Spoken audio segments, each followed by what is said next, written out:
পয়গম্বর সাল্লাল্লাহু আলাইহি ওয়াসাল্লাম সাহাবীদের উদ্দেশ্য করে বললেন, ও আমার সাহাবীর দল,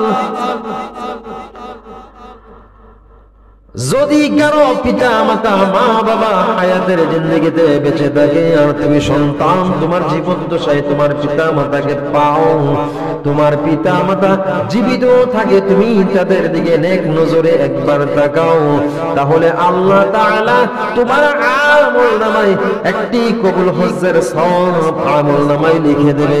সাহাবীরা জিজ্ঞাসা করলেন, পয়গম্বর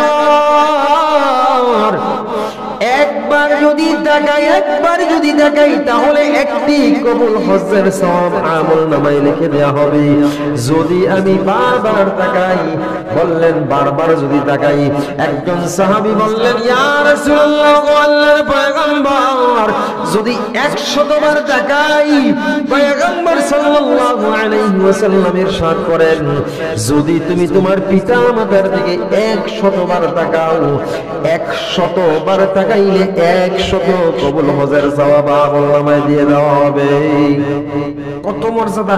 একবার তাকাইলে কবুল হজের সওয়াব, যদি 100 বার তাকাও, একটি নয় 100ই সওয়াব দেওয়া হবে। এই দুনিয়ার বাড়িতে লক্ষ লক্ষ কোটি কোটি টাকার মালিক,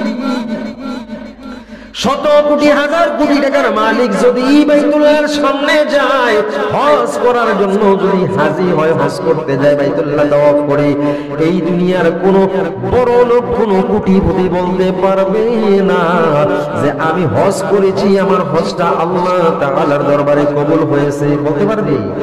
হজ কবুল হবে এমন কেউ নিশ্চিত করে বলতে পারবে না। যদি পিতা মাতার দিকে একবার তাকানো হয়, তাহলে কবুল হজের সওয়াব আমলনামায় উঠে যাবে। আল্লাহ তাআলার রাসূল ইরশাদ করেছেন, হজ না করেও হজের সওয়াব আমলনামায় উঠে যাবে, এটা কবুল। সুবহানাল্লাহ। আল্লাহ পিতা মাতার দিকে সৎ ব্যবহারকারী আল্লাহ তাআলা বলে তাদেরকে এমন, তাদের সাথে সৎ ব্যবহার করো। সৎ ব্যবহার কি? তাদেরকে ভৎসনা করবে না, গালি দেবে না, ধমক দেবে না।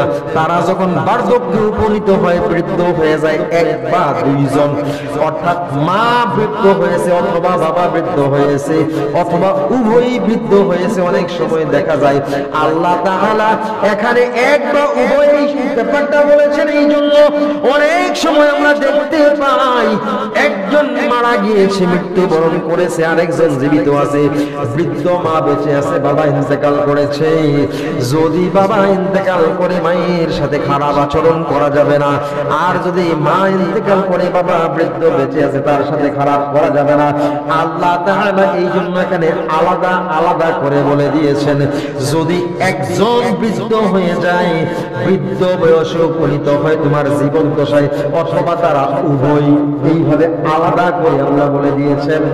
যদি দুইজনেও থাকে আর দুইজনে বৃদ্ধ হয় অথবা একজনে বৃদ্ধ হয়, তাহলে তাদের সাথে তোমরা সৎ ব্যবহার করো, খারাপ আচরণ করবে না, ভৎসনা করবে না, গালি দেবে না, অভিশাপ দেবে না। অনেক সময় দেখা যায় সন্তানগুলোকে পিতা মাতা উপযুক্ত শিক্ষায় শিক্ষিত করতে পারে নাই। পিতা মাতা সন্তানের সমাজের কাছে অনেক বড় লোকদের তুলনায় পিতা মাতা সন্তানদেরকে বড় লোক বানাইতে পারে নাই, টাকাওয়ালা পয়সাওয়ালা প্রতিষ্ঠিত করতে পারে নাই।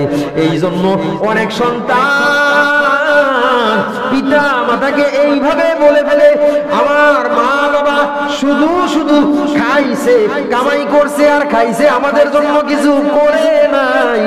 এই কথা কোন সন্তান গরিব হলেও, এত গরিব 1 টাকার সম্পদও দেয় নাই, তবুও যেন না বলে আল্লাহ ভৎসনা করতে নিষেধ করেছেন।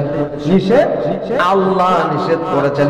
তাদেরকে ভৎসনা করবে না, অভিশাপ দেবে না, গালি দেবে না, অবজ্ঞা করবে না, অবহেলা অবজ্ঞা সূচক কোনো শব্দ তাদের সাথে ব্যবহার করবে না। নিষেধ করেছেন কে? আল্লাহ।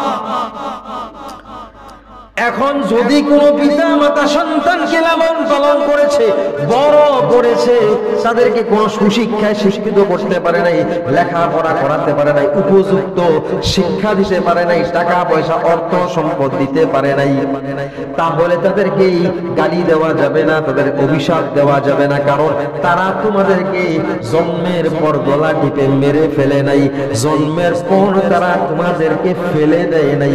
তারা কষ্ট করে, পরিশ্রম করে, মাথার ঘাম পায়ে ফেলে কষ্ট করে করে তোমাদেরকে লালন পালন করেছে। যেই মা 10 মাস 10 দিন তোমাকে পেটে ধারণ করেছে, এই মায়ের কথা একবার ভেবে দেখো, মা কত কষ্ট করে তোমাকে লালন পালন করেছে। মায়ের গর্ভে থাকা অবস্থায় আহারে মানুষ একবার চিন্তা করে দেখো, যদি কারো শরীরে একটা গোড়া, একটা ফোড়া হয়, কিছুক্ষণ, একদিন 2 দিনের জন্য যদি একটা ফোড়া হয়, গোটা হয়, এই গোটা যতক্ষণ পর্যন্ত সুস্থ না হয়, এত কষ্ট, এত কষ্ট। একটা মানুষ দাঁতের গোড়া যদি একটু ফুলে যায়, তাহলে যতক্ষণ পর্যন্ত দাঁতের গোড়া, দাঁতের মাড়ি সুস্থ না হয়, এতদিন পর্যন্ত শান্তিতে ঘুমানো যায় না, আরামে ঘুমানো যায় না, আরামের ঘুম হারাম। যদি একটা গোটা হয়, একটা ফোড়া হয়, অল্প একটু জায়গায় 1 সুতা পরিমাণ কেটে যায়, সেই কাটা ঘায়ের যন্ত্রণায় মানুষ রাতের পর রাত ঘুমাতে পারে না। এবং দুঃখিনী মা, যেই মা